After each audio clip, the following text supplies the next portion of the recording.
भाई अब मक्कालम अब नहीं छोड़ेगा। अब तो कंडीशन पे आ रहा है भाई, फुल फुल फुल फुल अपने बुलेट ट्रेन के साथ फ्लैट ट्रैक कंडीशन है। कटक में पटकने आ रहा है भाई।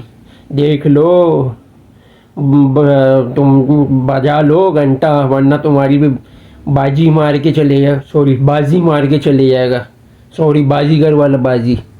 सो मैं थोड़ा हिंदी में थोड़ा इधर उधर निकल गया था। तो देख लो भाइयों, चौकन्ना चौकन्ना। अस्सलाम वालेकुम, कैसे हैं आप लोग? ठीक हैं।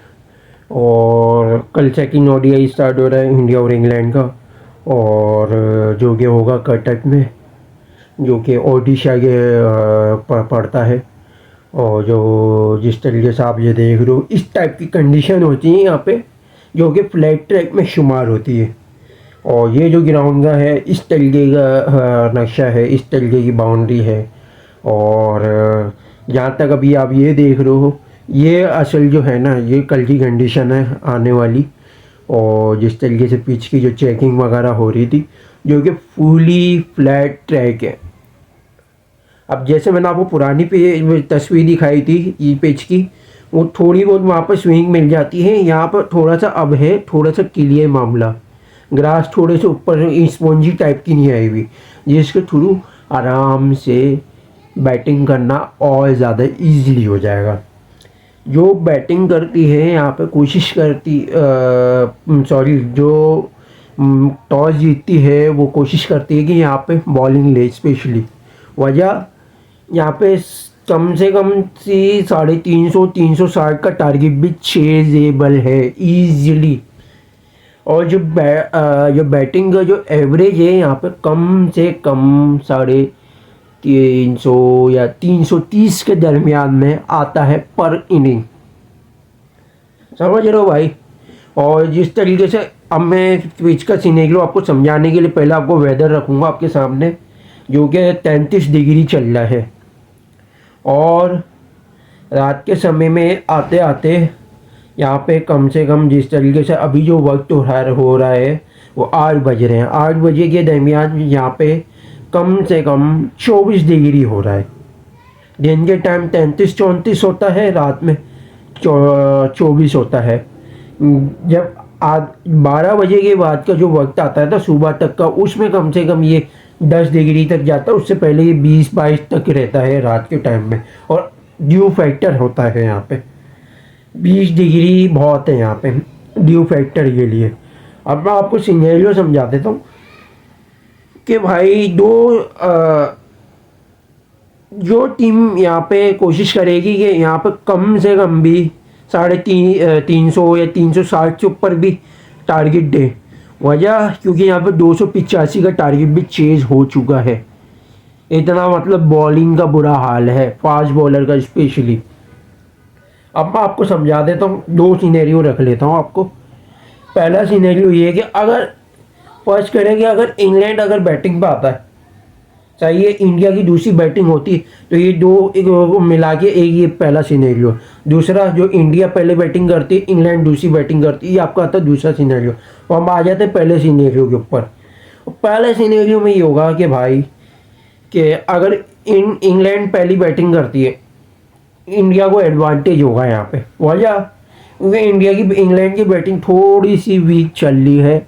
उसकी वजह यह है कि नंबर्स के ऊपर प्लेयर्स की रोटेशन इस तरीके से रख नहीं रहे। जिनको ऊपर खिलाना चाहिए उनको आप नीचे रख रहे हो। तो अब देखा जाए तो फिल सॉल्ट और बेन डकेट की कंडीशन है ये। अब बैटिंग करता है इंग्लैंड, फिल सॉल्ट का फ़ायदा है यहाँ पे, बेन डकेट का फ़ायदा है क्योंकि पावर प्ले में इतना फ़ायदा नहीं है। पहली इनिंग में आराम से 80 रन तक का 6-10 ओवर में आगरा जा सकता है, मार सकते, 100 तक भी जा सकता है। इसी तरीके से नीचे आ जाओ आप। और फास्ट में तो देखो इतना एडवांटेज नहीं। शामी अगर हल्का फुल्का अगर चल गया हिलाने में तो सही है, वेल एंड गुड। और या तो बुमराह तो है नहीं, सॉरी। और उसको वो चैम्पियंस ट्रॉफी में आएगा डायरेक्ट। और अगर शामी की जगह अगर आप अर्शदीप को लाते हो, अर्शदीप भी थोड़ा बहुत हिला सकता है। पांड्या और हर्षित राणा का थोड़ा मुश्किल है क्योंकि यहाँ पर कम से कम 3-4 फास्ट बॉलर तो रखेगा इंडिया। 3 रह सकता है आई थिंक, क्योंकि पांड्या, हर्षित और शामी। अगर चौथा अगर इन करता है तो आई डोंट नो कि कौन होगा इस स्क्वाड में, क्योंकि और कोई ऑप्शन है नहीं। उसकी जगह शायद वरुण आ सकता है। वरुण का थोड़ा फ़ायदा हो जाएगा, क्योंकि वो पावर प्ले में भी इम्पैक्ट दे सकता है, पावर प्ले के बाद भी इम्पैक्ट दे सकता है इसी तरीके। और कम से कम शुरुआत के ओवर से लेके 25-30 ओवर तक वरुण का स्पेल है, सही है। और फिर नीचे आ जाओ, रूट फ़ायदा दे सकता है इन एंकर एरिया में, अगर बेकारी के इधर उधर के शॉट अगर ना खेले तो। और हैरी ब्रूक की स्पेशली कंडीशन है, ये हैरी ब्रूक भी चल सकता है अगर स्पिनर का अगर फ़ायदा ना हुआ तो, क्योंकि स्पिनर का फ़ायदा कम है यहाँ। स्पिनर का इतना फ़ायदा नहीं है जितना फ़ायदा आपका पहले ओडीआई के अंदर था। अब इतना फ़ायदा नहीं है, हल्का फुल्का है पहली इनिंग में, दूसरी इनिंग में तो बिल्कुल ही नहीं है स्पिनर का। पहली इनिंग में हल्का फुल्का थोड़ा है, टर्न होगी, ज़्यादा टर्न नहीं होगी, लेकिन ये है कि ब्रूक फ़ायदा कर जाएगा अगर सिर्फ वरुण चक्रवर्ती को टैकल कर गया तो। सिर्फ वरुण ही थ्रेट दे सकता है, बाकी अगर स्पिनर में अगर अब आए तकरीबन जडेजा हो गया आपका, और अक्षर पटेल हो गया आपका, और अगर ये सुंदर को अगर लाए तीसरा स्पिनर या चौथा सॉरी बैटिंग के तौर पर अगर खिलाए तो उसको कुछ ना कुछ हल्का फुटबॉल की बॉलिंग दे सकती है स्पिन। अगर नहीं भी होता तो 3 तो एटलीस्ट है, जडेजा, चक्रवर्ती और आपका ये अक्षर। कोशिश करेंगे मैं पावर प्ले में इंट्रोड्यूस ना करें अक्षर को, पहली बात तो ये, क्योंकि 10 से 20 रन आराम से उसको एवरेज इसका मार्जिन आता पड़ जाता है। और जिस तरीके से वो फ्लाई करता है, बॉल आती है, पावर प्ले में हिटिंग के चांसेस ज़्यादा होते हैं। जडेजा को आप रखो भले 1-2 ओवर के लिए आखिरी पावर प्ले में, वो थोड़ा सा बैट्समैन थोड़ा देख के खेलेगा। इसी तरीके से अगर आप नीचे आ जाओ, बटलर आपका एंकर इनिंग दे सकता है, और बैटल आपका अच्छी इनिंग दे सकता है। जो 100 का जो मार्जिन है ना यहाँ पे, रूट और ब्रूक आपका दे सकते हैं। विल सॉल्ट और डकीट है ना, 50 की इनिंग दे सकता है आपका। विल सॉल्ट जो है वो कम से कम 70-80 आपकी दे सकता है इनिंग। और इसी तरीके से अगर आप आ जाओ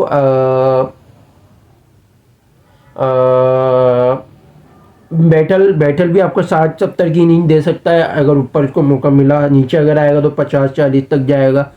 लिविंगस्टन के लिए अच्छा मौका है यहाँ पे डेथ ओवर में हिटिंग का फ़ायदा उठाने का।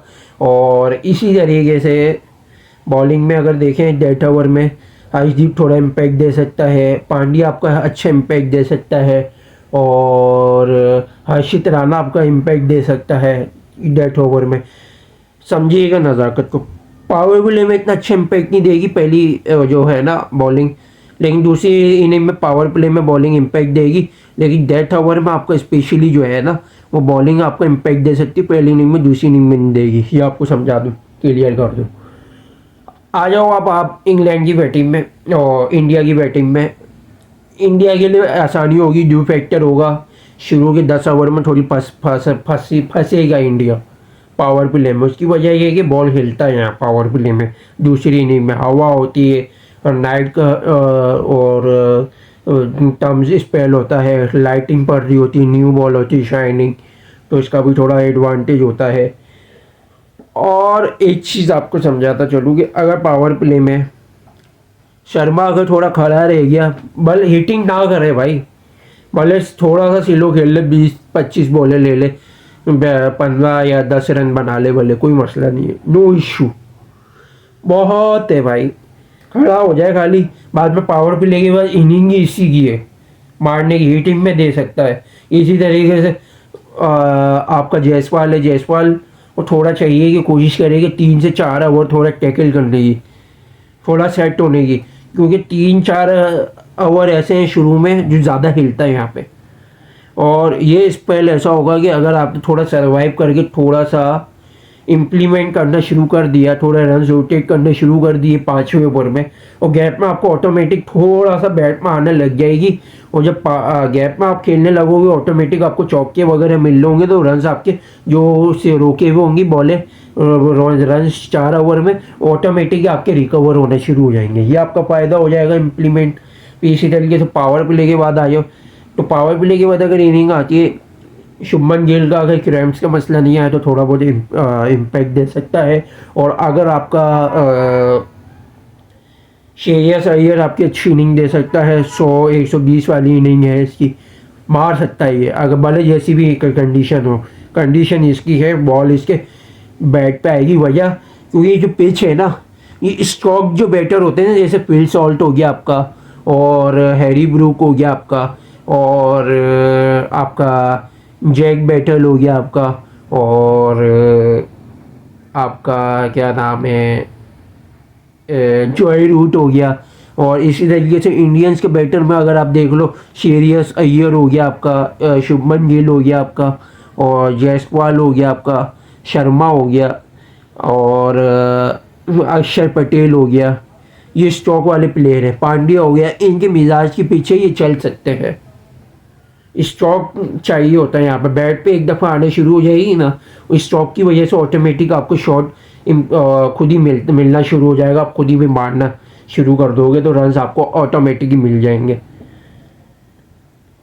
सही है। फिर और इसी तरीके से अय्यर से नीचे आ जाओ आप, अक्षर की इनिंग है, अक्षर अगर ऊपर आता है, यही नंबर सही है भेजा, इसी तरीके से आप भेजो वापस 70-80 या 100 तक की इनिंग अक्षर भी दे सकता है, ये भी आपको मैं बता दूं। और स्पिन और अक्षर का आपका समझ लिए सही है। इसी तरीके से अगर आप उसका आ जाओ, क्या नाम है, पांड्या आपकी 50-60 की इनिंग दे सकता है, 1.5 ओवर में आपकी हिटिंग दे सकता है। 1.5 ओवर में इतना फ़ायदा है नहीं बॉलर को, तो हिटिंग मिल सकती है, चेजेबल ईजी है। आ जाओ अब आप, जडेजा भी अच्छी हिटिंग दे सकता है स्टॉक में, और गैप में अगर खेलना चाहे इसी तरीके से। फिर इंग्लैंड की बॉलिंग में आ जाओ, आर्चर थोड़ा बहुत फंसा सकता है, साकिब महमूद आपका थोड़ा फंसा सकता है जायसवाल को, और रोहित शर्मा को आपको आर्चर थोड़ा बहुत फंसा सकता है, और ब्रैडन कास आपका 8 ओवर से लेके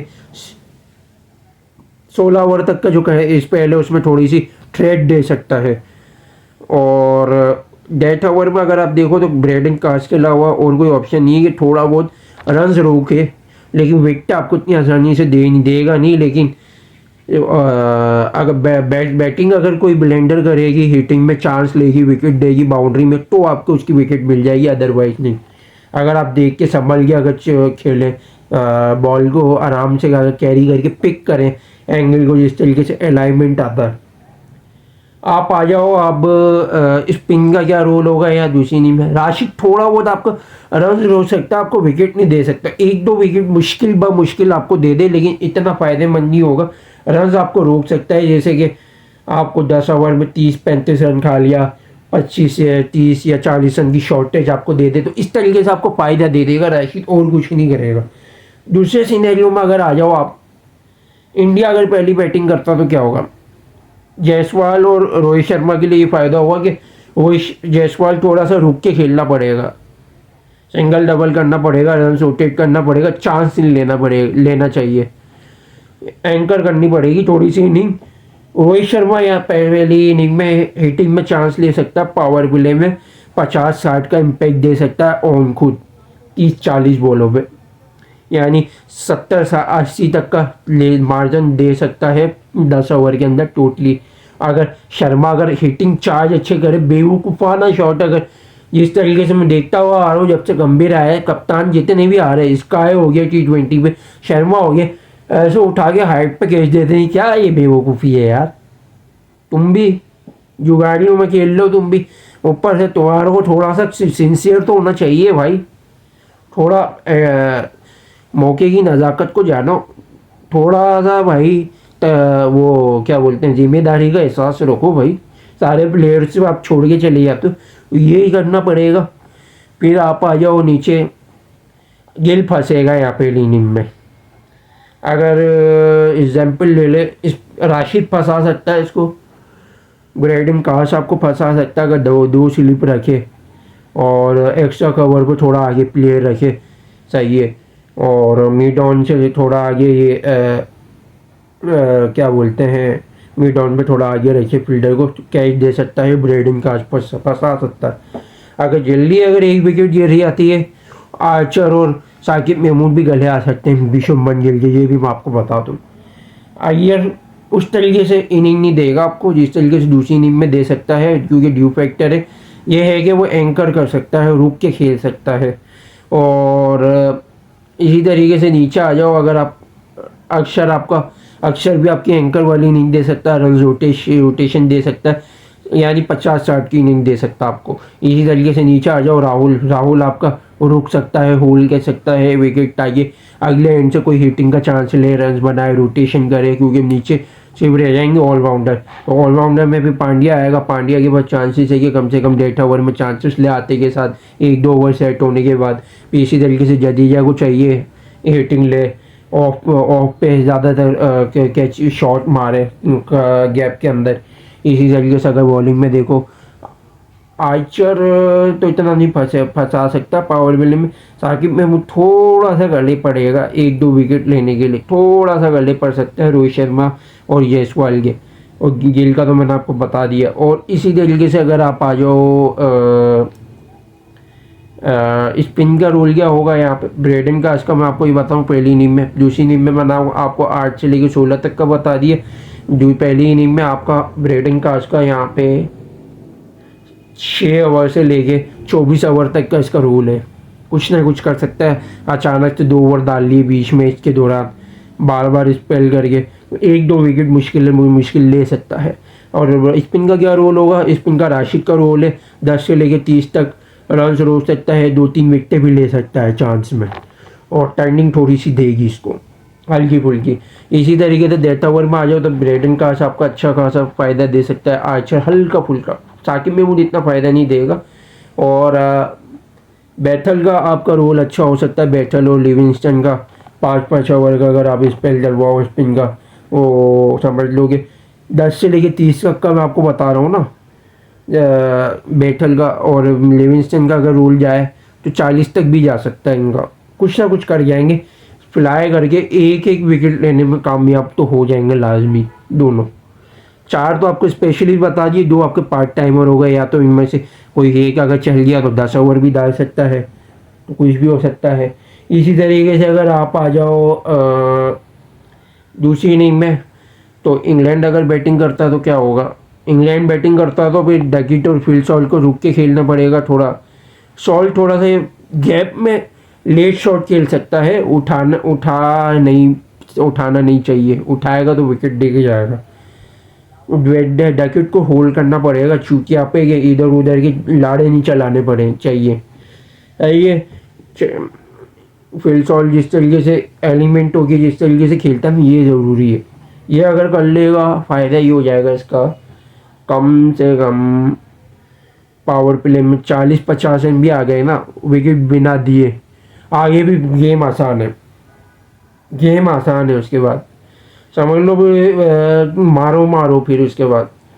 लेकिन स्पिन थोड़ा सा आपका फंस सकता है, अगर वरुण अगर खड़ा हो तो वरुण को थोड़ा सा देख के पूरी खेलना पड़ेगा। उसकी वजह ये है कि ड्यू फैक्टर में सिर्फ वरुण ही ऐसा बॉलर है जो पागल कर देता है, समझ ही रहे हो बात को। और इसी तरीके से अगर आपका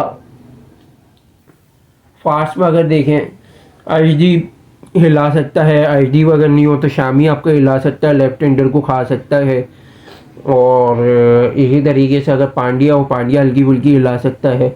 हर्षित राणा को पावर प्ले के बाद अब रोल रखो इसमें, पावर प्ले के बाद जब ड्यू आहिस्ता आहिस्ता आना शुरू हो रहा होता है 10 ओवर में, 10 ओवर से लेके जो 20 ओवर तक का जो स्पेल है ना, वो ऐसा स्पेल होता है, वहाँ पे हर्षित राणा कुछ ना कुछ काम कर जाएगा। इसी तरीके स्पिन में आ जाओ, स्पिन में रह जडेजा रन रोक सकता है आपका, सही है, विकेट 1-2 मुश्किल से ले दे, सही है, रन रोक सकता है 30-40 खा गए 10 ओवर में।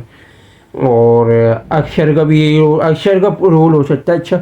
वजह ये है कि अक्षर थोड़ी फ्लाई करता है, 2-3 ओवर अगर डलवाएं या 4-5 ओवर अक्सर थोड़ा फ्लैट में, क्योंकि बैट्समैन उस पर चांस लेंगे तो वो चांसेस में विकेट एक दो ले सकता है बाउंड्री कैचेस पे। इसी तरीके से अगर आप आ जाओ क्या नाम है, नीचे अगर बैटिंग पे आ जाओ आप, रूट आपका एंकर इनिंग दे सकता है। नीचे अगर ब्रूक आ जाओ, ब्रूक को ही भेजोगे, मैं तो चाहूँगा कि वहाँ ब्रूक की जगह बेटल को भेजो। ब्रूक अगर आता है ना वहाँ पे, है तो ड्यू कंडीशन उसके मुताबिक ही, लेकिन वो 30-40 या 50 वाली इनिंग ही दे सकता है वो। क्यों? क्योंकि जिस तरीके से उसके बहाने चल रहे ना नाइट मैचेस में, जिस तरीके से बहाने चल रहे, वो बहाने बहाने ही बनाता रहेगा वो, और कुछ नहीं करेगा। सही बता रहा हूँ, बहाने ही बनाता रहेगा वो। और वो चल गया तो गनीमत है, वरना फिर किस्सा तमाम। बटलर और बैटल आपकी इनिंग दे सकते हैं, फिनिशिंग वाले रोल दे सकते हैं दोनों मिलके। और इसी तरीके से अगर लिविंगस्टन का आ जाओ, डेथ ओवर में आपका अच्छा फ़ायदा दे सकता है। हिटिंग वगैरह के चांसेस लेके, डेथ ओवर का इतना फ़ायदा है नहीं दूसरी इनिंग में, तो उसका फ़ायदे की लेने की वजह से हिटिंग फिनिशिंग कर दे सकता आपका। और आई थिंक मेरे ख्याल से एक ओवरटन पे भी जा सकता है शायद, बैटल की जगह, कुछ भी हो सकता है। और लेकिन वे मैं चाहिए कि भाई बैटल हुए रखो आप। फिर नीचे अगर बॉलिंग में अगर आ जाओ आप, तो डेथ ओवर में हर्षित राणा थोड़ा सा फ़ायदे दे देगा, और कुछ भी नहीं होगा। तो यही था, दो चीज़ें जो आपको समझा दिए। आज की प्रिडिक्शन आपको दे दूं, इंडिया अगर बॉलिंग लेगा, चाहिए 350 तक का भी अगर टारगेट होगा, इंडिया आराम से, तो नहीं थोड़ा फंस के 50% चांसेस है। अगर 300 तक का टारगेट होता है, इंडिया 90% जीतेगा। ये एक प्रिडिक्शन हो गई। अगर इंग्लैंड अगर बॉलिंग करता है, सही है, इंग्लैंड को 350 तक का टारगेट मिलता है, इंग्लैंड के 30 से 40% चांसेस है। उसकी वजह है कि इंडिया थोड़ा सा फंसा सकता है, उनके पास ऐसी क्वालिटी है कि अपने होम कंडीशन में कुछ ना कुछ कर सकता है। और तब भी 60-70 का चांसेस है इंडिया का, अगर 30-40 अगर इंग्लैंड का लगा दो। अगर 300 के अंदर अंदर टारगेट मिलता है, इंग्लैंड के 70 से 80% चांसेस है जीतने के। तो यही था आज का। तो देखते रहिएगा, लाइक और शेयर और सब्सक्राइब जरूर करिएगा, बेल आइकन को जरूर दबाइएगा। अगली वीडियो तक जुड़े रहिएगा। Thanks to watching video. Allah हाफिज़।